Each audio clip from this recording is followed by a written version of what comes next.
Hello everyone, welcome to exam prep. My name is Sangeeta Sahni. Friends, आज का lecture digital electronics पर है, जो कि यूपीपीसीएल जेई के लिए बहुत ही इंपॉर्टेंट सब्जेक्ट है। इस सब्जेक्ट से मिनिमम 18 to 20 क्वेश्चन पूछे जाते हैं। तो हमने इस सब्जेक्ट के बहुत सारे टॉपिक पहले ही कवर किया हुआ है, तो उन सभी वीडियो के लिंक डिस्क्रिप्शन बॉक्स में, वहाँ से जाके आप देख सकते हैं, जो कि बहुत हेल्पफुल है आपके लिए। सो आज का टॉपिक हमारा है सर्किट। सर्किट डिजिटल इलेक्ट्रॉनिक्स में दो तरीके के होते हैं, combinational circuit and sequential circuit. Okay, so सबसे पहले समझते हैं कॉम्बिनेशनल सर्किट क्या होता है। देखिए, कॉम्बिनेशनल सर्किट वो होते हैं जिसका आउटपुट उसके प्रेजेंट इनपुट पे डिपेंड करता है। अब आप कहेंगे कि हमेशा इनपुट पे ही डिपेंड करता है, तो it's very easy to understand. जो डिवाइसेस, जो सर्किट ऑटोमेटिक नहीं होते या जिनमें कोई मेमोरी एलिमेंट नहीं होता, मेमोरी एलिमेंट मतलब कोई भी ऐसी चीज़ नहीं होती जो पहले के इनपुट, जो प्रीवियस इनपुट या प्रीवियस आउटपुट को स्टोर कर सके। कॉम्बिनेशनल सर्किट वो होते हैं जिसका आउटपुट उसके प्रेजेंट इनपुट पे, आपने प्रेजेंट में क्या इनपुट दिया है उस पर डिपेंड करता है। ओके, तो कॉम्बिनेशनल सर्किट में कोई मेमोरी एलिमेंट नहीं होता है, उसका आउटपुट हमेशा प्रेजेंट इनपुट पर डिपेंड करता है। ठीक है। सीक्वेंशियल सर्किट में सिर्फ इतना डिफरेंस होता है कि इसमें एक मेमोरी एलिमेंट लगा होता है। मेमोरी एलिमेंट मतलब एक मेमोरी होगी जो कि उसके पास्ट इनपुट और पास्ट आउटपुट को भी स्टोर करके रखेगी, उनको सेव करके रखेगी, और जो आउटपुट हमारा होगा वो पास्ट आउटपुट के करस्पॉन्डिंग या उसके अकॉर्डिंग ही आउटपुट हमें मिलेगा। तो इस तरीके के हम कह सकते हैं जो ऑटोमेटिक सिस्टम्स होते हैं, जो ऑटोमेटिक डिवाइसेस होते हैं, वो इसी तरीके से काम करते हैं। ठीक है। तो इसका क्या मतलब है कि जब आपको आउटपुट जो मिल रहा है वो जो आप प्रेजेंट में इनपुट दे रहे हैं उस पर भी डिपेंड करेगा, साथ साथ पास्ट में क्या आउटपुट था उस पर भी डिपेंड करेगा। राइट।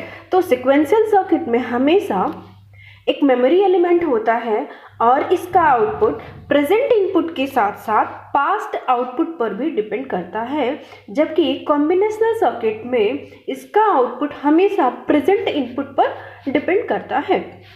ओके, अब एग्जाम में आपसे कभी डेफिनेशन नहीं पूछा जाएगा, आपसे सीधे पूछा जाता है। कई बार क्वेश्चन आते हैं कि एग्जाम्पल दे दिया जाएगा इस तरीके के, और पूछा जाएगा which of the following circuit is combinational circuit और सीक्वेंशियल सर्किट। तो कॉम्बिनेशनल सर्किट के एग्जांपल्स ये हैं encoder, decoder, multiplexer, demultiplexer. Okay, और अगर हम सीक्वेंशियल सर्किट की बात करें तो उसके एग्जांपल्स हैं flip flop, register, counter. Okay, तो ये एग्जांपल्स हमें ज़रूर याद होने चाहिए और इनके बीच एटलीस्ट डिफरेंस तो पता होना चाहिए कि कॉम्बिनेशनल सर्किट में कोई मेमोरी एलिमेंट नहीं होता है, सीक्वेंशियल सर्किट में हमेशा एक मेमोरी एलिमेंट होता है। ये सीक्वेंशियल सर्किट का ब्लॉक डायग्राम है। एक हमने फीडबैक लूप लिया हुआ, इसको फीडबैक लूप बोलते हैं, जो किससे कनेक्टेड है, मेमोरी से। एक मेमोरी एलिमेंट चाहिए जो कि उसके प्रेजेंट इनपुट को और पास्ट आउटपुट को भी स्टोर करके रखे। तो इस मेमोरी एलिमेंट के बारे में बात करेंगे कि क्या क्या हो सकती है जो एक बिट को या कुछ बिट्स को स्टोर कर सकती है। सीक्वेंशियल सर्किट का फर्स्ट एग्जाम्पल क्या था, फ्लिप फ्लॉप। ओके, तो फ्लिप फ्लॉप एक बेसिक मेमोरी एलिमेंट होता है जो कि एक बिट को, वन बिट को स्टोर कर सकता है। ठीक है। इसके दो आउटपुट और दो इनपुट होते हैं। हम दो इनपुट होते हैं और इसके दो आउटपुट होते हैं। दोनों आउटपुट एक दूसरे की कॉम्प्लीमेंटेड मतलब ऑपोजिट होते हैं। सपोज ये क्यू है तो दूसरा इसको क्यू बार बोलेंगे। ओके, एक दूसरे के कॉम्प्लीमेंटेड होते हैं। और जो फ्लिप फ्लॉप है इसके दो स्टेबल स्टेट होते हैं। कैसे, अभी हमने बात की कि इसके दो आउटपुट है क्यू एंड क्यू बार। अगर क्यू की वैल्यू 1 है तो दूसरे वाले आउटपुट की वैल्यू क्या होगी, डेफिनेटली 0 होगी। ओके, तो इसलिए फ्लिप फ्लॉप के दो स्टेबल स्टेट होते हैं। अगर एक 1 है तो दूसरा 0 होगा, दूसरा अगर पहला 0 तो दूसरा 1 होगा। तो इसलिए फ्लिप फ्लॉप को हम लोग बाई स्टेबल मल्टी वाइब्रेटर भी बोलते हैं। राइट। तो हमने देखा क्या, फ्लिप फ्लॉप एक बेसिक मेमोरी एलिमेंट है जो कि 1 बिट को स्टोर कर सकता है। इसके दो इनपुट और दो आउटपुट होते हैं। दोनों आउटपुट एक दूसरे के जस्ट ऑपोजिट या कॉम्प्लीमेंटेड होते हैं। ठीक है। और इसको हम लोग बाई स्टेबल मल्टी वाइब्रेटर भी बोलते हैं। कई बार आपसे एग्जाम में फ्लिप फ्लॉप के बारे में इस तरीके से भी पूछा जा सकता है कि फ्लिप फ्लॉप को हम लोग किस दूसरे नाम से जानते हैं, तो उसमें astable multi vibrator, by stable, mono stable multi vibrator दिया हुआ एग्जाम्पल में। ओके, तो इसका राइट आंसर क्या होगा, इसका राइट आंसर क्या होगा, बाई स्टेबल मल्टी वाइब्रेटर। तो हम लोग फ्लिप फ्लॉप को बाई स्टेबल मल्टी वाइब्रेटर के नाम से भी जानते हैं। फ्लिप फ्लॉप की एक और इम्पॉर्टेंट चीज़ है कि ये सिर्फ एक बिट को स्टोर नहीं करता बल्कि फ्रिक्वेंसी को डिवाइड भी कर देता। अगर आप इनपुट में फ्रिक्वेंसी 50 हर्ट्ज दे रहे हैं तो आउटपुट में आपको 25 हर्ट्ज ही मिलेगा, राइट। तो इसको फ्रिक्वेंसी डिवाइडर भी बोलते हैं। तो फ्लिप फ्लॉप को हम लोग दो नामों से भी जानते हैं, एक पहला क्या, बाई स्टेबल मल्टी वाइब्रेटर के नाम से, दूसरा फ्रिक्वेंसी डिवाइडर के नाम से भी जाना जाता है। तो ये दो चीज़ें आपको पता होना चाहिए, जो एग्जाम में कई बार पूछ लिया जाता है इनके नाम भी, specially by stable multi vibrator. So flip flop में हम पढ़ेंगे SR flip flop, JK flip flop, D flip flop and T flip flop. उससे पहले हम लोग जानेंगे SR लैच के बारे में। ओके, तो लैच हम लोग दो गेट से बना सकते हैं, NAND गेट से एंड NOR गेट से। तो सबसे पहले आपको इसका ट्रूथ टेबल पता होना चाहिए NAND गेट का, राइट, कि NAND गेट का सबसे पहले सिंबल क्या होता है। NAND गेट का सिंबल इस तरीके से होता है, राइट। AND गेट पे एक बबल लगा होता है, ओके, और इसका ट्रूथ टेबल होता है, अगर इसके दो इनपुट हैं A एंड B और आउटपुट Y है, तो अगर इनपुट कॉम्बिनेशन इस तरीके से है 1 0 1 1, तो आपको आउटपुट में क्या मिलेगा। हमें पता है कि AND गेट में अगर हम लोग दोनों इनपुट 0 दे रहे हैं तो आपको आउटपुट हमेशा 0 मिलेगा, राइट। लेकिन यहाँ पर क्या कि ये NAND गेट है तो जस्ट ऑपोजिट हो जाएगा, 0 का क्या हो जाएगा 1, फिर अगेन आप 0 एंड 1 मल्टीप्लाई करेंगे तो क्या मिलेगा 0, उसको ऑपोजिट करेंगे तो ये क्या हो जाएगा 1, और नेक्स्ट क्या है कि फिर से 1 एंड 0 उसको मल्टीप्लाई करेंगे तो आउटपुट क्या मिलेगा 0, उसको ऑपोजिट करेंगे तो क्या मिलेगा अगेन 1। लेकिन जो फोर्थ हमारा इनपुट कॉम्बिनेशन है 1 1 1 1 को मल्टीप्लाई करेंगे, एंड गेट का मतलब क्या होता है मल्टीप्लाई करके आउटपुट मिलता है, 1 इंटू 1 1 होगा, और उसको जब आप ऑपोजिट करते हैं तो आपको मिलता है 0। तो NAND गेट का मतलब क्या होता है इसकी एक भी input, if any input to the NAND gate is 0 then output will be 1, right. Now NOR gate के बारे में देखते हैं। NOR गेट का सिंबल किस तरीके से होता है। NOR गेट का सिंबल क्या होता है, ये बिल्कुल OR गेट की तरह होता है, बट इसके आउटपुट में बबल लगा होता है। बबल लगाने का क्या मतलब है कि जिस बेसिक गेट से बना हुआ, जैसे OR गेट से बना है, तो उसका जो आउटपुट होगा उसका जस्ट ऑपोजिट हो जाएगा। बबल का मतलब कि आउटपुट को वो इन्वर्ट कर देगा, ऑपोजिट कर देगा, राइट। तो NOR गेट में अगर इनपुट हमारे A एंड B हैं और इनपुट कॉम्बिनेशन इसके 0 0 0 1 1 1 1 0 है, तो आउटपुट में आपको क्या मिलेगा 0। OR गेट क्या करता है, ऐड करता है इनपुट्स को, तो 0 और 0 को आप ऐड करेंगे तो आपको आउटपुट में क्या मिलेगा 0। लेकिन आउटपुट में बबल लगा के कि NOR गेट है तो उस आउटपुट का वो इन्वर्ट करके मिलेगा, तो 0 का इन्वर्ट करके मिलेगा क्या होगा ये 1। 0 और 1 दूसरा जो इनपुट है हमारा, उसको जब आप ऐड करेंगे तो ये होगा कितना 1, और 1 को इन्वर्ट करेंगे तो ये कितना हो जाएगा 0। अगेन 1 एंड 1 है तो उसका डिजिटल में क्या होता है 1, और उसको ऑपोजिट करेंगे तो क्या हो जाएगा ये 0, राइट। और अगर नेक्स्ट जो कॉम्बिनेशन है 1 0, इसको ऐड करेंगे तो आउटपुट में क्या मिलेगा 1, इसको इन्वर्ट करेंगे तो आउटपुट क्या हो जाएगा 0, ओके। तो NOR गेट के लिए हम कह सकते हैं if any input to the NOR gate is 1 then output will be 0, okay. So ये SR लैच का सर्किट है जिसमें दो इनपुट है R एंड S। पहले का आउटपुट दूसरे के इनपुट से कनेक्टेड है, दूसरे का आउटपुट पहले के इनपुट से कनेक्टेड है, ओके। सो इसका हम सिर्फ एक इनपुट कॉम्बिनेशन से देखते हैं कि ये किस तरीके से काम करेगा। पहला हमने लिया 0 0, आपने R में भी 0 दे दिया है, S में भी 0 दे दिया, ठीक है। और देखिए हमने बात की थी कि जो सिक्वेंशियल सर्किट होते हैं वो प्रेजेंट इनपुट के साथ साथ पास्ट आउटपुट पर भी डिपेंड करते हैं। लेट्स सपोज आपका पास्ट आउटपुट है QT, या आपने इसको QT मान लिया है या T+1 मान लिया है, और मान लो कि QT की वैल्यू मतलब पहले आपको आउटपुट में 1 मिला था। लेट्स सपोज यहाँ 1 स्टोर था आउटपुट में, आपने जो भी इनपुट कॉम्बिनेशन दिए उसके करस्पॉन्डिंग आपको आउटपुट क्या मिला था 1। नाउ अब आप दोनों में 0 0 दे रहे हैं, राइट। तो देखिए ये जो 1 है ये कहाँ अप्लाई होगा, दूसरे वाले और गेट में, राइट। और S की जो इनपुट है वो कितनी है, 0। तो अब इस और गेट के लिए इनपुट कॉम्बिनेशन क्या हो गए, 1 एंड 0।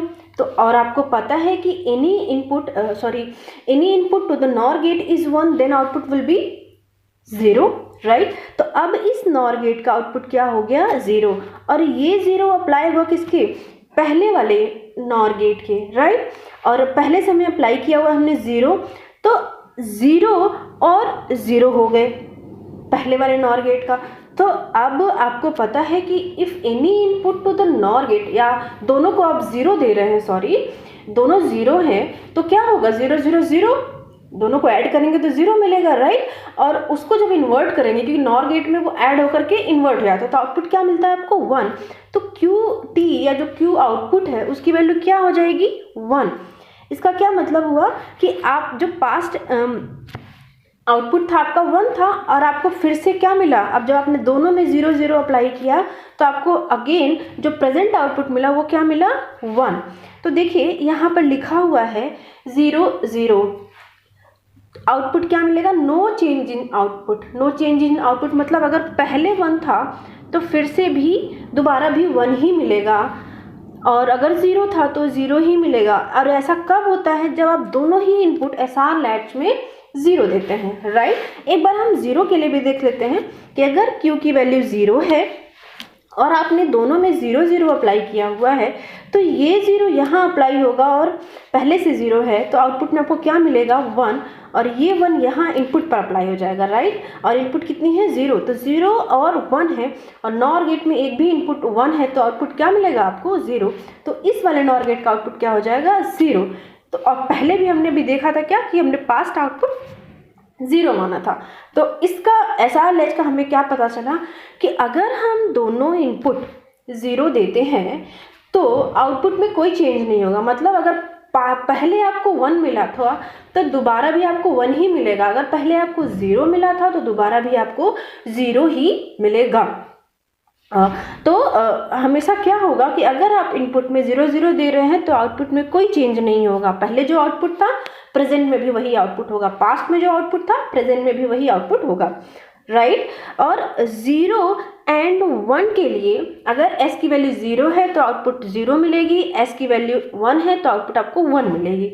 लेकिन जब सेम कॉम्बिनेशन देते हैं तब इनके आउटपुट में चेंजेस आते हैं, राइट। लेकिन यहाँ पर क्या है, जो 1 1 है वो हम इम्प्रैक्टिकल मानते हैं। इम्प्रैक्टिकल कैसे, देखते हैं कि आपने इसको भी 1 दे दिया और इसको भी 1 दे दिया, और आपका जो पास्ट आउटपुट है वो 0 है, राइट।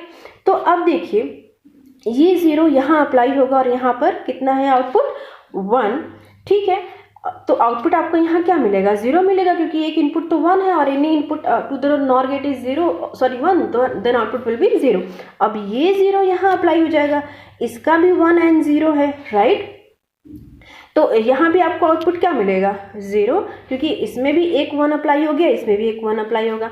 अब इस वाले नॉर गेट का भी आउटपुट 0 हो गया, इस वाले भी नॉर गेट का भी आउटपुट 0 हो गया, विच इज़ नॉट पॉसिबल, क्योंकि हमने पहले ही पता था कि फ्लिप फ्लॉप का जो आउटपुट होते हैं वो दोनों एक दूसरे के कॉम्प्लीमेंटेड होते हैं, दोनों एक दूसरे के ऑपोजिट होते हैं। लेकिन आपको क्या यहाँ पे भी 0 मिल रहा है और यहाँ पे भी 0 मिल रहा है, which is not possible, which is impractical. तो जो ये कॉम्बिनेशन होता है 1 1 में फॉर नॉर गेट, अगर आप नॉर गेट से बना रहे हैं तो 1 1 प्रोहिबिटेड मानते हैं हम, इम्प्रैक्टिकल मानते हैं, right. Now SR flip flop, okay. तो फ्लिप फ्लॉप में हम क्या करते हैं, एक क्लॉक के लिए, ट्रिगर के लिए अलग से सर्किट लगाते हैं, क्योंकि ये वाला पोर्शन आपका क्या है, SR लैच का सर्किट है, and this is for triggering और we can say for clock.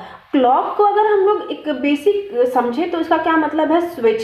जैसे क्या है कि हम लोग जब घर में कोई भी अपरेटस लगाते हैं, सपोज आपने एक लाइट बल्ब लगा लिया, ठीक है, तो जब तक आप स्विच को ऑन नहीं करेंगे बल्ब ग्लो नहीं होगा, चाहे भले लाइट अवेलेबल है या नहीं है। इन द सेम वे आप लैच में कुछ भी इनपुट लगा रहे हैं, आपको आउटपुट नहीं मिलेगा जब तक कि आप क्लॉक नहीं देंगे, ट्रिगर नहीं करेंगे। मतलब अगर हम लोग बेसिक समझे तो क्या मतलब है क्लॉक का, कि ये डिवाइस को ऑन या ऑफ करने के लिए यूज़ किया जाता है, राइट।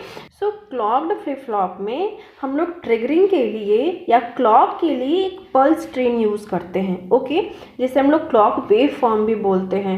तो ये कैसे काम करता है, आपने इस लैच को इनपुट देंगे, ये तभी काम करेगा जब आपको ये क्लॉक ट्रिगर करेगा, ओके। ये पल्स ट्रेन आप यूज़ करेंगे फॉर क्लॉक और फॉर ट्रिगरिंग, ओके।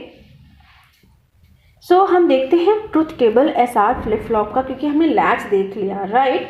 तो आपको पता है कि अगर QT+1 का क्या मतलब है, प्रेजेंट आउटपुट, और QT का क्या मतलब है, जो आपका पास्ट आउटपुट है। तो हमें पता था फ्लिप फ्लॉप में, अभी हमने लैच में भी देखा था कि अगर हम दोनों इनपुट 0 0 कर रहे हैं तो आउटपुट में कोई चेंज नहीं आएगा। कोई चेंज का क्या मतलब नहीं है कि पास्ट जो आउटपुट था आपको वही मिलेगा। अगर पास्ट आउटपुट आपको 1 था तो 1 ही मिलेगा, 0 था तो 0 ही मिलेगा।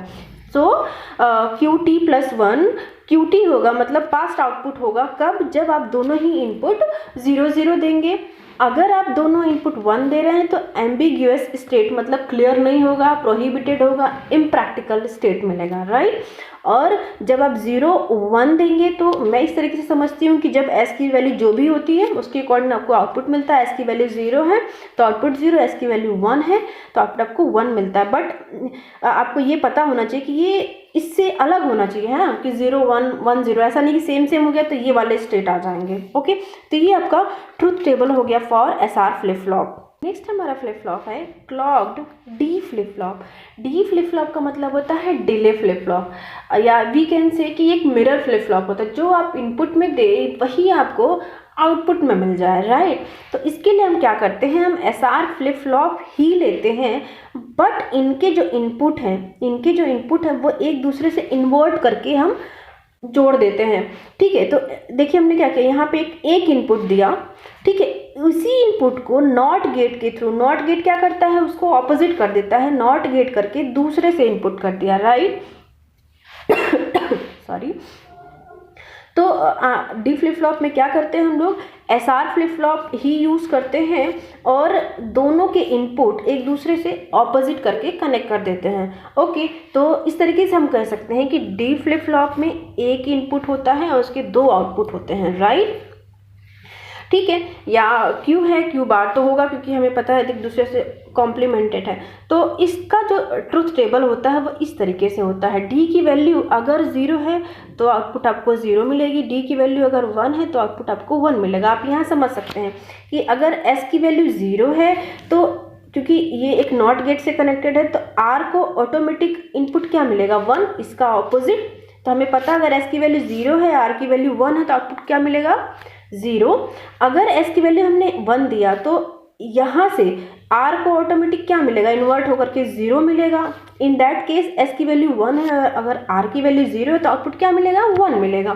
तो ट्रुथ टेबल ये हो गया D फ्लिप फ्लॉप का। आपको एग्जाम में इससे पूछा जाता है कि हम लोग D फ्लिप फ्लॉप कैसे बना सकते हैं, by using SR flip flop. तो क्या करते हैं हम लोग by using SR flip flop में कि एक दूसरे को, इन दोनों के आउटपुट को शॉर्ट कर दिया जाता है ऑपोजिट करके, मतलब एक नॉट गेट के थ्रू एक दोनों ही इनपुट को कनेक्ट कर दिया जाता है। इस तरीके से हम लोग D फ्लिप फ्लॉप बना सकते हैं। नेक्स्ट फ्लिप फ्लॉप है हमारा JK फ्लिप फ्लॉप, ओके।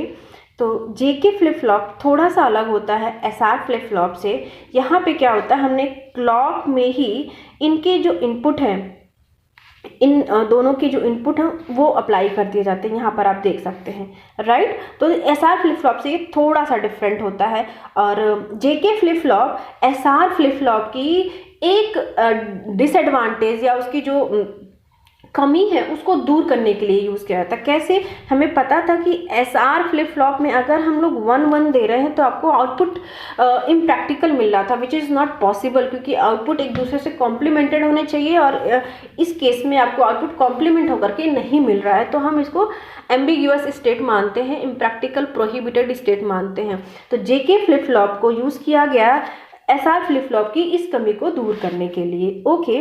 तो यहाँ पर क्या होगा, जब आप J और K दोनों को 1 करेंगे, J और K दोनों 1 1 हैं, तो उस केस में भी आपको आउटपुट मिलेगा, राइट। तो ये हम देखते हैं कि ये कैसे काम करेगा। सो JK फ्लिप फ्लॉप का ट्रुथ टेबल कुछ इस तरीके से होता है कि अगर दोनों ही 0 0 हैं इनपुट, तो आउटपुट में कोई चेंज नहीं होगा कि अगर आउटपुट पहले 1 था तो 1 ही मिलेगा, 0 था तो 0 मिलेगा। ये सेम हो रहा था एसआर फ्लिप फ्लॉप में, राइट। 0 1 है तो जो जे की वैल्यू अगर 0 है, के की वैल्यू 1 है तो आउटपुट 0 मिलेगा। जे की वैल्यू अगर 1 है, के की वैल्यू 0 तो आउटपुट आपको 1 मिलेगा, राइट। लेकिन इसमें एक स्पेशल स्टेट है जो कि एसआर फ्लिप फ्लॉप की कमी को दूर करता है। वो क्या कि अगर जे और के दोनों के इनपुट 1 है तो आउटपुट क्या मिलेगा, तब उस केस में आउटपुट आपको मिलता है क्यू टी का बार। मतलब पहले अगर आपका आउटपुट 0 था तो आउटपुट अब आपको क्या मिलेगा 1, मतलब बार उसका कॉम्प्लीमेंट हो गया, उसका ऑपोजिट हो गया, ठीक है। पहले आपका आउटपुट 1 था तो अब आपको 0 मिलेगा, ओके। जबकि एसआर फ्लिप फ्लॉप में ऐसा नहीं हो रहा था, राइट। तो जेके फ्लिप फ्लॉप में अगर 0 0 इनपुट है तो आपको आउटपुट में मिलेगा, कोई चेंज नहीं होगा, जो पहले आउटपुट था वही मिलेगा, सॉरी ये नहीं होगा, क्यूटी होगा सिंपली। लेकिन अगर दोनों में 1 1 है तो इन दैट केस आपको पहले आउटपुट का ऑपोजिट मिलेगा, मतलब क्यूटी का बार, मतलब पहले से ऑपोजिट आउटपुट मिलेगा। पहले 1 था तो 0 मिलेगा, 0 था तो 1 मिलेगा। नाउ जेके फ्लिप फ्लॉप का हम कैरेक्टरिस्टिक टेबल देखेंगे जिससे कि हमें क्लियर हो जाएगी किस तरीके से काम कर रहा है, राइट। जैसे हमें पता है कि अगर दोनों के इनपुट 0 0 है, क्यू टी क्या है, क्यू टी आपका पास्ट आउटपुट है, क्यू टी प्लस 1 क्या है, आपका प्रेजेंट आउटपुट है, ओके। तो अगर दोनों इनपुट आप 0 0 दे रहे हैं और पहले आपको आउटपुट 0 मिला था तो अब भी आपको आउटपुट 0 मिलेगा। अगेन अगर दोनों इनपुट 0 0 हैं और पहले आपका आउटपुट 1 था तो अब भी आपको आउटपुट क्या मिलेगा, 1 ही मिलेगा, मतलब कोई चेंज नहीं होगा। Same as in SR flip flop की अगर दोनों के इनपुट 0 हैं तो आउटपुट में कोई चेंज नहीं आएगा, मतलब जो पहले आपका आउटपुट था अब भी आपका वही आउटपुट होगा, ओके। ये आपने डेफिनेशन में भी देखा था कि सिक्वेंशियल सर्किट क्या करता है, प्रेजेंट आउटपुट के साथ साथ, सॉरी प्रेजेंट इनपुट के साथ साथ पास्ट में क्या आउटपुट था उसके अकॉर्डिंग आपको आउटपुट देता है, उसके अकॉर्डिंग वो काम करता है, राइट। नाउ अगर हम नेक्स्ट देखें कि अगर जे की वैल्यू 0 है, के की वैल्यू 1 है और पहले 0 था तो भी आपको आउटपुट 0 ही मिलेगा क्योंकि जे की वैल्यू 0 है और के की वैल्यू 1 है। सो यहाँ पर आउटपुट पर बिल्कुल डिपेंड नहीं करेगा कि पास्ट में क्या आउटपुट था, उसके करस्पॉन्डिंग आपको आउटपुट नहीं मिलेगा, इनपुट के अकॉर्डिंग मिलेगा कि अगर जे की वैल्यू 0 है तो आपको 0 मिल रहा है, जे की वैल्यू अगेन 0 है और आउटपुट पहले आपको 1 मिला था तब भी आपको आउटपुट 0 ही मिलेगा, right. Again same input combination, जैसे 1 और 0 है तो भी आउटपुट पहले क्या था इस पर बिल्कुल डिपेंड नहीं करेगा। अगर जे की वैल्यू 1 है, के की वैल्यू 0 है तो आपको आउटपुट 1 मिलेगा, भले ही आउटपुट पहले आपका 0 था। सेम अगर 1 है और 0 है और पहले आपका आउटपुट 1 था तो 1 मिलेगा। ये 1 इसकी वजह से नहीं मिल रहा बल्कि जे की वैल्यू 1 है इसलिए 1 मिल रहा है, राइट। लेकिन यही अगर जे की वैल्यू दोनों की, जे और के दोनों की वैल्यू 1 है, इन दैट केस आपको जो लास्ट में जो पास्ट आउटपुट था आपका उसके अकॉर्डिंग करेगा कि क्योंकि हमने देखा था कि जे और के की अगर वैल्यू 1 है, दोनों की वैल्यू 1 1 है तो जो पास्ट आउटपुट है उसका कॉम्प्लीमेंट होकर आपको नेक्स्ट आउटपुट मिलेगा, मतलब हमारा प्रेजेंट आउटपुट पास्ट आउटपुट का ऑपोजिट होगा, टॉगल हो जाएगा। इसको बोलते हैं हम लोग technical words for JK flip flop की अगर जे और के की वैल्यू 1 है तो आउटपुट पास्ट आउटपुट का टॉगल होकर मिलता है, उल्टा मिलता है, कॉम्प्लीमेंट होकर मिलता है। जे और के की वैल्यू अगर 1 है और पहले आपको आउटपुट 0 मिला था तो अब आउटपुट टॉगल हो जाएगी, मतलब उल्टी हो जाएगी, क्या हो जाएगी 1। जे और के की वैल्यू अगर 1 है और पहले आपको आउटपुट 1 मिला था तो अब ये कॉम्प्लीमेंट हो जाएगी, क्या ऑपोजिट हो जाएगी, ये 0 हो जाएगी, ओके। तो हमें जेके फ्लिप फ्लॉप में दो चीज़ें समझनी है, वो क्या है कि अगर दोनों की इनपुट 0 0 है तो आउटपुट में आपको कोई चेंज नहीं मिलेगा, मतलब पहले 0 मिल रहा था तो अब भी 0 मिलेगा। अगर हम सपोज स्विच की तरह बात करें, एक एलईडी है वो तब ग्लो करती है जब 1 मिलता है और ऑफ तब होती है जब 0 मिलता है, ठीक है। तो लेट सपोज आपने जे और के दोनों को 0 0 दिया और एलईडी ग्लो कर रही थी, मतलब आउटपुट में 1 सेव था तो अब भी एलईडी ग्लो ही करेगी, राइट। अगर आप उसको क्या करते हैं, दोनों को 1 1 कर देते हैं, तो अब एलईडी क्या हो जाएगी, ऑफ हो जाएगी, क्योंकि पहले आउटपुट 1 था इसलिए एलईडी ग्लो कर रही थी। अब दोनों को आपने इनपुट 1 1 दे दिया तो 0 हो जाएगा आउटपुट, एलईडी ऑफ हो जाएगी। तो अब आपको ये समझ में आया, अगर दोनों के इनपुट 1 1 हैं, जे और के की वैल्यू 1 1 है और पास्ट में आपको 0 मिला है, तो उसका उल्टा मिलेगा, 1 मिलेगा। जे और के की वैल्यू 1 1 है और पास्ट में आउटपुट आपको 1 मिला था, तो अब आपको क्या मिलेगा, 0 मिलेगा। तो सिर्फ दो स्टेट समझने हैं कि अगर 0 0 है तो आउटपुट में कोई चेंज नहीं होगा, लेकिन अगर 1 1 है तो आउटपुट पहले का ऑपोजिट मिलेगा। ओके, आई होप समझ में आया होगा। नाउ नेक्स्ट फ्लिप फ्लॉप है हमारा क्लॉक्ड टी फ्लिप फ्लॉप। हमने डी फ्लिप फ्लॉप में देखा था कि एसआर फ्लिप फ्लॉप या जेके फ्लिप फ्लॉप के इनपुट को एक दूसरे से ऑपोजिट करके जोड़ दें या शॉर्ट कर दें, ठीक है, तो वो डी फ्लिप फ्लॉप बन जाता है। लेकिन अगर हम लोग डायरेक्टली शॉर्ट कर दें कि अगर जो जे की वैल्यू है वही के की वैल्यू हो, तो इन दैट केस ये टी फ्लिप फ्लॉप बन जाता है, जिसे हम बोलते हैं टॉगल फ्लिप फ्लॉप। मतलब ऑपोजिट मिलेगा आपको आउटपुट। कब, कि जब आप t की वैल्यू 0 रखोगे तो आउटपुट आपको 1 मिलेगा। ओके, और जब t की वैल्यू आपको आप 1 दोगे तो आउटपुट आपको 0 मिलेगा। ठीक है, इसका हम कैरेक्टरिस्टिक टेबल देख लेते हैं। वो इस तरीके से है कि जब t की वैल्यू आप 0 दे रहे हो तो इस केस में क्या होगा, क्योंकि ये जे के फ्लिप फ्लॉप ही है, बस हमने दोनों के इनपुट को शॉर्ट कर दिया है और ये एक इनपुट से कनेक्ट हो गया, मतलब दोनों को शॉर्ट करके एक इनपुट बना दिया हमने, राइट। तो जब जे की वैल्यू या t की वैल्यू आप 0 कर रहे हो, इसका क्या मतलब है कि जे को भी 0 मिल रहा है, के को भी 0 मिल रहा है। इन दैट केस क्या होता है कि जो आपका नेक्स्ट आउटपुट होता है वो कोई चेंज नहीं होता है, कि अगर आपने आउटपुट 0 मिला था तो 0 मिलेगा, अगर आपका आउटपुट पहले 1 मिला था तो अब भी 1 मिलेगा। लेकिन अगर आप t की वैल्यू 1 दे रहे हो, इसका क्या मतलब है, जे और के दोनों को 1 दे रहे हो, उस केस में क्या होता है कि आउटपुट टॉगल होकर के मिलती है। टॉगल का क्या मतलब है, जो पास्ट आउटपुट था उससे ऑपोजिट मिलेगा। तो देखो, जब आपने t की वैल्यू 1 दी, मतलब क्या है, जे और के दोनों को 1 दे रहे हो, तब टॉगल हो जाएगा आउटपुट। क्या मतलब है कि पहले अगर आउटपुट 0 था तो अब आपको आउटपुट में क्या मिलेगा, 1। पहले आउटपुट आपका 1 था तो अब आपको क्या मिलेगा, 0। ओके, तो ये हो गया टी फ्लिप फ्लॉप के बारे में। हम टॉगल फ्लिप फ्लॉप इसीलिए कहते हैं क्योंकि ये इसका स्पेसिफिक कंडीशन हो गया क्या, कि अगर टी की वैल्यू आप अगर 1 दे रहे हो तो आपको आउटपुट में क्या मिलेगा, हमेशा पहले का ऑपोजिट मिलेगा। पास्ट जो भी आउटपुट होगा उसका ऑपोजिट मिलेगा। 1 है तो 0, 0 है तो 1, उसके पास्ट आउटपुट पे डिपेंड करेगा। ठीक है, तो ये हो गया आपको टी फ्लिप फ्लॉप के बारे में। तो इस फ्लिप फ्लॉप से इस तरीके से क्वेश्चन पूछे जाएंगे कि जेके फ्लिप फ्लॉप से आप डी फ्लिप फ्लॉप कैसे बना सकते हो। तो ये हमें पता है कि अगर हम दोनों के इनपुट को इन्वर्ट करके जोड़ दें, एक इनपुट बना दे, तो वो डी फ्लिप फ्लॉप बन जाता है। और अगर दोनों को डायरेक्टली हम शॉर्ट कर दे तो टी फ्लिप फ्लॉप बन जाता है, राइट। डी फ्लिप फ्लॉप का मतलब delay flip flop, T flip flop मतलब toggle flip flop. So next हमारा टॉपिक है टाइप्स ऑफ ट्रिगरिंग। इसको पढ़ने से पहले हमें एक चीज़ समझनी है, जैसे एसआर फ्लिप फ्लॉप में एक प्रॉब्लम थी कि 1 1 पे हमें कोई आउटपुट नहीं मिल रहा था क्योंकि वो एक प्रोहिबिटेड केस है। तो इस कमी को हमने दूर किया जेके फ्लिप फ्लॉप में, राइट।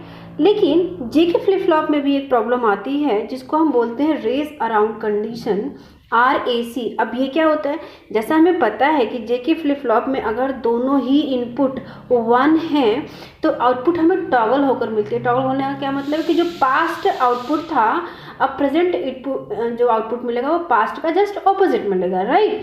तो मतलब क्या है कि टॉगल हो जाती है। अगर पहले आपको 0 मिल रहा था तो अब टॉगल होकर 1 मिलेगी, पहले 1 थी तो अब 0 मिलेगी, राइट। तो ये कब होता है, जैसे हमने पढ़ा था कि क्लॉक जैसे मिलती है फ्लिप फ्लॉप को, तभी फ्लिप फ्लॉप हमारा काम करता है, राइट। तो अब ये जो क्लॉक है इसको क्या बोलते हैं, पल्स ट्रेन।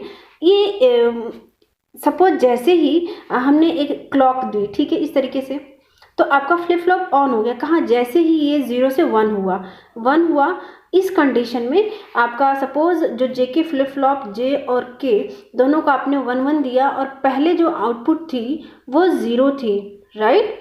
तो अब चूंकि दोनों का इनपुट 1 1 है तो अब आपको आउटपुट में क्या मिलेगा, 1 मिलेगा। इसका ऑपोजिट मिलेगा क्योंकि पास्ट आउटपुट क्या है, 0 है, ऑपोजिट होकर के मिलेगा, राइट।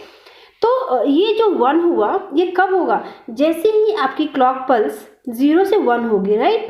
और ये जब तक ऐसे 1 रहेगी तब तक ये टॉगल होता रहेगा। मतलब कि जैसे आपने जे को 1 दिया और के को 1 दिया और आपका ये जो क्लॉक पल्स है वो 0 से 1 हुई और 1 है तो ऐसे चलती जा रही है कंटिन्यूसली कई किसी बहुत सारे लेट्स सपोज 30 सेकेंड तक 20 सेकेंड तक ये 1 ही है, उसके बाद 0 होगी। तो इस पूरे ड्यूरेशन में क्या होगा कि आपकी जो आउटपुट है वो बार बार टॉगल होती रहेगी, राइट। कैसे? लेट्स सपोज आपका पहले आउटपुट 0 था तो आपको टॉगल होकर के क्या मिली 1, अब ये दोबारा टॉगल हो जाएगी फिर क्या हो जाएगा 0, फिर ये टॉगल हो जाएगी फिर क्या हो जाएगा 1, फिर अगर ये टॉगल हुआ क्या हो गई 0। और लेट्स सपोज जैसे ही ये 0 हुआ तभी क्लॉक पल्स आपकी 0 हो गई तो फ्लिप फ्लॉप उसी टाइम स्टॉप कर जाएगा, राइट। अब देखो पहले आपको आउटपुट मिला था 0 लेकिन क्लॉक पल्स का ड्यूरेशन इतना ज़्यादा था कि वो जो आउटपुट है वो बार बार टॉगल होती रही, राइट। तो पहले आउटपुट 0 था, अब आपको आउटपुट टॉगल होकर के 1 मिलनी चाहिए, लेकिन आपको आउटपुट क्या मिला 0 just because of that clock, okay. तो इस कंडीशन को हम बोलते हैं रेस अराउंड कंडीशन। एक बार हम दोबारा फिर से समझेंगे क्या कि बहुत ही इजी से हमने पता था कि जे को हमने 1 दिया, के को हमने 1 दिया और जैसे ही हमारी क्लॉक पल्स 0 से 1 हुई आउटपुट पे अगर 0 स्टोर था तो आपको अब टॉगल होकर के मिलेगा कब, जैसे ही क्लॉक पल्स 0 से 1 हुई, राइट। और कब तक टॉगल होती रहेगी, जब तक कि आपका ये क्लॉक पल्स 1 रहेगा, जैसे ये 0 होगी वैसे ये स्टॉप कर जाएगा। तो इस पूरे ड्यूरेशन में जो आउटपुट है वो बार बार टॉगल होगी 0 से 1 और से 0 से 1, 1 से 0, राइट। तो लेट्स सपोज कि हु नोस कि वो किस टाइम पर रुकती है और वो टॉगलिंग कितनी बार हो गया। तो ये बार बार टॉगलिंग को ये एक एरर है, राइट। उसमें आउटपुट सही भी मिल सकता है आपको, गलत भी मिल सकता है। तो इस कंडीशन को हम लोग बोलते हैं race around condition. Race around condition जो एरर है वो किस फ्लिप फ्लॉप में होती है, जे के फ्लिप फ्लॉप में। कई बार इस तरह के क्वेश्चन भी पूछे जाते हैं जो कि बहुत ही बेसिक सा है, इजी है बहुत, ठीक है। अब पढ़ते हैं हम लोग ट्रिगरिंग के बारे में। ट्रिगरिंग 2 तरीके की होती है, कौन कौन सी, लेवल ट्रिगर और एज ट्रिगर। अभी हमने देखा कि रेस अराउंड कंडीशन कब हो रही थी, जब हम लोग क्लॉक पल्स, हमारा जो क्लॉक पल्स का ड्यूरेशन है वो बहुत ज़्यादा है, राइट। तो आपको बार बार वो आउटपुट टॉगल हो रही है, उस केस में आपको एरर भी मिल सकती है आउटपुट में। लेकिन इसका सॉल्यूशन क्या हो सकता है कि हम सपोज इस तरीके से दें कि बस एक बार 1 हो और तभी आपका जो आउटपुट है वो टॉगल हो, जैसे ही आउटपुट टॉगल हुआ फ्लिप फ्लॉप का ये तुरंत 0 हो जाए। तो एक बार टॉगल होते ही आपको आउटपुट करेक्ट मिलेगा, एक्यूरेसी होगी, राइट। तो इस तरीके के पल्स को हम लोग बोलते हैं एज ट्रिगर्ड, राइट। जब ड्यूरेशन ज़्यादा होती है उसको बोलते हैं हम लोग लेवल ट्रिगर्ड, अगर ड्यूरेशन कम है तो इसको बोलते हैं एज ट्रिगर्ड, ओके। और एज ट्रिगर में भी 2 टाइप के होते हैं, पॉजिटिव एज और नेगेटिव एज। पॉजिटिव एज का क्या मतलब है कि आपका आउटपुट में चेंज या टॉगल तब होगा जब आपकी जो क्लॉक पल्स है वो 0 से 1 हो रही, जैसे ही 0 से 1 होगी आपका आउटपुट टॉगल हो जाएगा, राइट। और नेगेटिव में क्या होगा कि जैसे ही आपका क्लॉक पल्स सपोज ये 1 चल रहा है, जैसे ही 1 से 0 होगा तभी ये टॉगल हो जाएगा, ठीक है। तो इस तरीके के सिंबल हम फ्लिप फ्लॉप में देखते हैं कि अगर ये फ्लिप फ्लॉप का सिंबल हमने बनाया है और उसमें एक एरो लगा हुआ है तो ये पॉजिटिव एज ट्रिगर्ड से क्लॉक्ड है, ठीक है। अगर इस एरो के पहले एक बबल लगा हुआ है तो ये नेगेटिव एज ट्रिगर्ड से हमारी फ्लिप फ्लॉप क्लॉक की गई है, राइट। और दूसरा इसका सॉल्यूशन होता है रेस अराउंड कंडीशन का। पहला सॉल्यूशन क्या होता है इसको रिमूव करने का जेके फ्लिप फ्लॉप में, कि जो हम लोग क्लॉक पल्स दे रहे हैं वो एज ट्रिगर्ड होना चाहिए, लेवल ट्रिगर्ड नहीं होना चाहिए। दूसरा एक सॉल्यूशन होता है मास्टर स्लेव फ्लिप फ्लॉप हम यूज़ करते हैं, मास्टर स्लेव फ्लिप फ्लॉप हम यूज़ करते हैं to remove race around condition in JK flip flop, okay. Master slave flip flop में भी क्या होता है कि दोनों ही हम जेके फ्लिप फ्लॉप यूज़ करते हैं, एक को हम मास्टर की तरह यूज़ करते हैं, दूसरे को स्लेव की तरह यूज़ करते हैं। इसके बारे में ज़्यादा पूछा नहीं जाता तो इसके बारे में ज़्यादा डिटेल में नहीं पढ़ेंगे, बस आपको इतना जानना है कि रेस अराउंड कंडीशन को रिमूव करने के लिए या उसको सॉल्व करने के लिए 2 सॉल्यूशन है। पहला क्या कि हम जो क्लॉक दे रहे हैं वो एज ट्रिगर्ड होना चाहिए, दूसरा हम master slave flip flop use कर सकते हैं। Now we will see some questions of flip-flop which has been asked in previous year papers, which is very important for this exam, okay. So let's see. First question is a JK flip-flop can be converted to D flip-flop by, see हमने ये पढ़ा था कि JK flip-flop को से अगर हमें D flip-flop बनाना है तो कैसे बनाएंगे। लेट्स सपोज ये JK flip-flop है, ये Q एंड ये क्यू बार है और ये इसका इनपुट है जे और के, तो इसके इनपुट एक दूसरे को हम कन्वर्ट कर देते कनेक्ट कर देते हैं थ्रू एन इन्वर्टर या not gate as a inverter काम करता है, राइट। तो एक दूसरे को इन्वर्ट करके हम लोग ऐड कर देते हैं और ये हो जाता है डी इनपुट, और ये पूरा काम करता है किसकी, as a D flip flop. तो अगर हम इन सभी ऑप्शंस को देखें तो इसमें फोर्थ ऑप्शन मुझे सही लग रहा है, क्या, connecting J terminal to D and K terminal to D through an inverter, मतलब दोनों को ही हम डी से कनेक्ट करते हैं बट एक इन्वर्टर के थ्रू, जिससे एक ऑपोजिट इनपुट अप्लाई होता है, राइट। तो option D is the right answer. Next question is, in a flip-flop with RS latch, a high S and a low R set the output to। कह रहे हैं कि अगर एक SR लैच है जिसमें S की वैल्यू कितनी हाई है, हाई मीन्स 1, R की वैल्यू लो है मीन्स 0, ओके। तो इन दैट केस आउटपुट क्या मिलेगा, हमने देखा था कि अगर S की वैल्यू 1 है तो आउटपुट आपको क्या मिलता है, 1, और S की वैल्यू अगर 0 है तो आउटपुट आपको क्या मिलता है, 0। तो पहले केस में क्या हो जाएगा कि आउटपुट आपको 1 मिलेगी, राइट, मतलब हाई मिलेगा। तो यहाँ पे दो ऑप्शन है बी और डी, जिसमें पहले स्टेट में आपको हाई मिल रहा है। दूसरी बार क्या कह रहे हैं, एंड अ लो एस, कह रहे हैं कि अब क्या है, एस की वैल्यू लो है मतलब 0 है, and high R means R की वैल्यू कितनी है, 1। तो इस केस में हमें पता है कि हमने पहले भी पढ़ा था, मैंने बताया था कि जब भी आपको एस आर लैच में देखना है कि आउटपुट कैसे काम कर रहा है, स्पेसिफिक केस को छोड़ के कि अगर दोनों की इनपुट 0 है और दोनों की इनपुट 1 है, इसको छोड़ करके अगर s की वैल्यू 1 है और r की वैल्यू 0 है तो आउटपुट 1 मिलेगा। अगर s की वैल्यू 0 है और 1 है और r की वैल्यू 0 है तो आउटपुट आपको s के अकॉर्डिंग ही मिलेगा, मतलब हमेशा हमें s के अकॉर्डिंग चलना है अगर इनपुट दोनों के एक दूसरे से डिफरेंट है। तो अब देखो यहाँ पे क्या है, s की वैल्यू 0 है तो आपको अब क्या मिलेगा, क्योंकि r की वैल्यू 1 है तो आउटपुट आपको 0 मिलेगा। तो मतलब हाई पहले वाले स्टेट में हाई मिलेगा, दूसरे वाले स्टेट में हमें लो मिलेगा। तो इन सब में फोर्थ ऑप्शन सही है, D is the right answer. पहले वाले केस में आपको हाई मिलेगा, दूसरे वाले केस में आपको आउटपुट लो मिलेगा, okay. Next question is, an SR flip flop can be built using, कह रहे हैं कि हम लोग SR फ्लिप फ्लॉप को कैसे बना सकते हैं, नॉर गेट की हेल्प से, नैंड गेट की हेल्प से। तो हमने बात की थी कि हम नॉर गेट की हेल्प से भी बना सकते हैं और नैंड गेट की हेल्प से भी बना सकते हैं। So option C is the right answer, either NOR gate और NAND gate. Next question is, if an inverter is placed at the input to an SR flip flop the result is, कह रहे हैं कि अगर हम लोग SR flip flop के input पर एक इन्वर्टर लगा दें, नॉट गेट लगा दें, तो ये किस फ्लिप फ्लॉप की तरह काम करेगा। तो हमने बात की थी कि चाहे SR फ्लिप फ्लॉप हो चाहे JK फ्लिप फ्लॉप, अगर उनके इनपुट पर हम लोग इन्वर्टर लगा करके ऑपोजिट करके उनको जोड़ देते तो वो as a D flip flop काम करता है। अभी हमने पहले क्वेश्चन देखा है। So option B is the right answer, it will work as a D flip flop. Next question is, T flip flop used as, अब हमें नाम से ही पता है T फ्लिप फ्लॉप का फुल फॉर्म क्या होता है, क्या बोलते हैं हम, टॉगल फ्लिप फ्लॉप, ओके।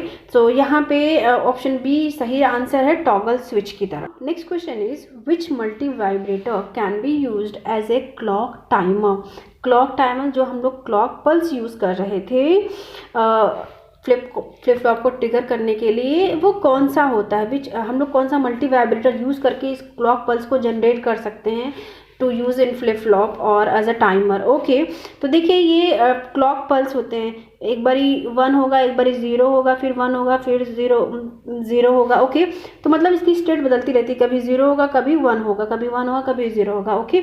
मतलब कोई भी स्टेबल स्टेट नहीं होती, इसलिए क्लॉक टाइमर कौन सा मल्टी वाइब्रेटर्स हम यूज़ कर सकते हैं या जनरेट कर सकते हैं, अस्टेबल मल्टी वाइब्रेटर, इसमें कोई भी स्टेबल स्टेट नहीं होती है, इसलिए हम लोग अस्टेबल मल्टी वाइब्रेटर से क्लॉक टाइमर या क्लॉक जनरेट कर सकते हैं। So option A is the right answer. Now next question is, for NOR gate SR flip flop the no change condition is, कह रहे हैं कि SR फ्लिप फ्लॉप है नॉर गेट से बना हुआ तो इसमें नो चेंज कंडीशन कब आती है। तो देखिए अगर हम लोग नॉर गेट से SR फ्लिप फ्लॉप बना रहे हैं, हमने पहले भी पढ़ा है, तो 0 जब भी हम देंगे तो नो चेंज की कंडीशन आएगी। नो चेंज मतलब जो पहला पास्ट आउटपुट था प्रेजेंट आउटपुट भी वही होगा, ओके, कोई चेंज नहीं होगा। लेकिन अगर नैंड गेट से हम बना रहे हैं तो ये जस्ट ऑपोजिट होता है, इस केस में नो चेंज वाली कंडीशन आती है 1 1 1 में। तो आप हमेशा जो भी कंडीशन याद करना है नॉर के लिए याद करो, और जब भी वो नैंड के लिए पूछे तो उसका जस्ट ऑपोजिट होगा। ओके, सो इस केस में हमारा राइट आंसर होगा क्या, ऑप्शन ए, एस 0 होगा और आर 0 होगा तो आपको नो चेंज की कंडीशन मिलेगी। Next question is in an RS latch to set the output to high. कह रहे हैं कि एक SR लैच है, अगर उसके आउटपुट को हमें हाई रखना है तो हम ये क्या करना होगा। हमने पहले ही देखा था कि अगर 0 0 है तो आउटपुट में नो चेंज की कंडीशन आती है, 1 1 प्रोहिबिटेड होता है। तो अगर ये S और ये R है, ठीक है, और जब भी इनके इनपुट एक दूसरे से डिफरेंट होते हैं तभी आपको आउटपुट मिलता है, और वो डिपेंड करता है किस पर, S पर। ठीक है, हम लोग ये याद करने का तरीका है। तो अगर S की वैल्यू 0 है और R की वैल्यू 1 है तो आपको आउटपुट 0 मिलेगा। अगर S की वैल्यू 1 है, R की वैल्यू 0 है तो आपको आउटपुट 1 मिलेगा। हमेशा S पर डिपेंड करेगा, तो हमेशा इस तरीके से आप देख सकते हैं। बट ये ध्यान रखना कि वो दोनों इनपुट एक दूसरे से डिफरेंट होने चाहिए, सेम नहीं होने चाहिए, वरना क्या हो जाएगा, वो स्पेशल केस हो जाएगा, 0 0 हो जाएगा या 1 1। तो इन दैट केस उसमें कंडीशंस दूसरे होते हैं। तो कब हमें आउटपुट हाई मिलेगा, जब S की वैल्यू हाई होगी और R की वैल्यू लो होगी। So option A is the right answer. Next question है the two outputs of RS flip flop are. कह रहे हैं कि दोनों आउटपुट SR के कैसे होते हैं, क्या दोनों हमेशा लो हो सकते हैं, नहीं, क्योंकि दोनों दूसरे से ऑपोजिट होते हैं। दोनों हाई भी नहीं हो सकते, हाई या लो हो सकते हैं, लेकिन बेस्ट ऑप्शन क्या है, ऑलवेज कॉम्प्लीमेंट्री, हमेशा एक दूसरे के ऑपोजिट होते हैं। So option D is the right answer. Next question is flip flop circuit is. हमने इसके बारे में बेसिक में ही पढ़ा था, इसके डेफिनेशन में, कि फ्लिप फ्लॉप सर्किट एक बाईस्टेबल मल्टीवाइब्रेटर की तरह काम करता है। So option B is the right answer. Next question है in NAND SR latch S is equal to 1 और R is equal to 1 then what will happen.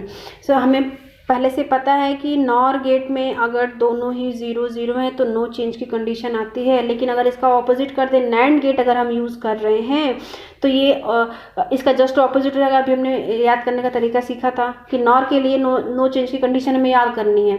तो अगर नैंड गेट क्वेश्चन में पूछा जाता है तो उसका जस्ट ऑपोजिट होता है, हमें याद करने की ज़रूरत नहीं है, हमें ऑटोमेटिकली याद हो जाएगा, राइट। तो इस तरीके से हम याद रख सकते हैं। तो यहाँ देखिए नैंड गेट आपसे पूछा गया है, हमेशा आपको सिर्फ नॉर याद रखो, क्योंकि दोनों हम जब याद रखते हैं तो हमें कन्फ्यूजन होती है किसका 1 था किसका 0 था, राइट। सिर्फ एक याद करो नॉर गेट के लिए कि अगर उसमें दोनों ही 0 इनपुट हैं तो आउटपुट में कोई चेंज नहीं होगा। लेकिन अगर नैंड गेट है, क्योंकि नैंड गेट जस्ट ऑपोजिट होगा नॉर का, तो ये उसके लिए इनपुट कंडीशंस भी दोनों की अलग हो जाएंगी। तो यहाँ कह रहा है कि दोनों ही 1 है तो क्या हो जाएगा, दोनों में सेम मिलेगा। तो option C is the right answer. Both Q and Q bar will be same as before, मतलब कि अब भी आउटपुट आपको वही मिलेगी जो पहले थी, राइट, कोई चेंज नहीं होगा। तो नॉर गेट में नो चेंज की कंडीशन कब आती है, जब दोनों ही इनपुट 0 0 होते हैं। लेकिन नैंड गेट में नो चेंज की कंडीशन कब आती है, जब दोनों इनपुट 1 1 होते हैं, एक दूसरे से ऑपोजिट हैं। तो नो चेंज की कंडीशन कब, तभी आएगी नैंड गेट में जब दोनों 1 1 होंगे, दोनों बोथ Q एंड Q बार। देखो इसका जो लैंग्वेज थोड़ा कंफ्यूजिंग है, हम कंफ्यूज हो सकते हैं कि क्या ये इन दोनों के बारे में बात कर रहा है या इनके आउटपुट के बारे में बात कर रहा है। कि Q सपोज हम कंफ्यूज हो गए, Q और Q बार के बारे में बात करें, दोनों सेम होंगे, तो ये दोनों एक दूसरे के सेम नहीं हो सकते, लेकिन इनके जो पहले वाले आउटपुट थे वो उसके अकॉर्डिंग तो हो सकते हैं ना। So option C is the right answer. कह रहे हैं कि SR flip flop no change occurs during. अब आप यहाँ कहोगे कि यहाँ तो हमें गेट के बारे में बताया नहीं है, तो जब भी आपको गेट के बारे में नहीं बताया तो आप हमेशा नॉर गेट एज्यूम करोगे, राइट, और इसी कंडीशन पे आप इसी कंडीशन के अकॉर्डिंग आप जवाब दोगे। तो इन्होंने कहा कि SR फ्लिप फ्लॉप में नो चेंज की कंडीशन कब आती है, तो कब आती है, जब दोनों ही 0 0 होते हैं। 0 0 को हम बोलते हैं रीसेट, ओके, और अगर 1 1 है तो वो सेट मोड में होता है, राइट। तो यहाँ पर राइट ऑप्शन क्या हो जाएगा, सी, रीसेट मोड में आपको नो चेंज की कंडीशन मिलेगी। नाउ एक क्वेश्चन आपके लिए भी कि आप इसका आंसर मुझे सही खुद से एनालाइज करके इसका आंसर मुझे कमेंट बॉक्स में बताएं, और अगर आपको समझ में नहीं आता है so we will discuss about this question in the next video. Question क्या है, इन द गिवन फिगर, जो ये फिगर गिवन है, assume that initially Q is equals to 1 की जो Q है इसका जो आउटपुट है वो 1 होगा with the clock pulse being given, clock pulse दिया गया है। So the subsequent states of Q will be, आपको सब्सीक्वेंट जो कंटिन्यूअस उनके आउटपुट होंगे एक के बाद वो क्या होंगे, इनमें से आपको आंसर बताना है। So please let me know in the comment section. और आज के लिए बस इतना ही। Thank you so much for watching and please subscribe my channel.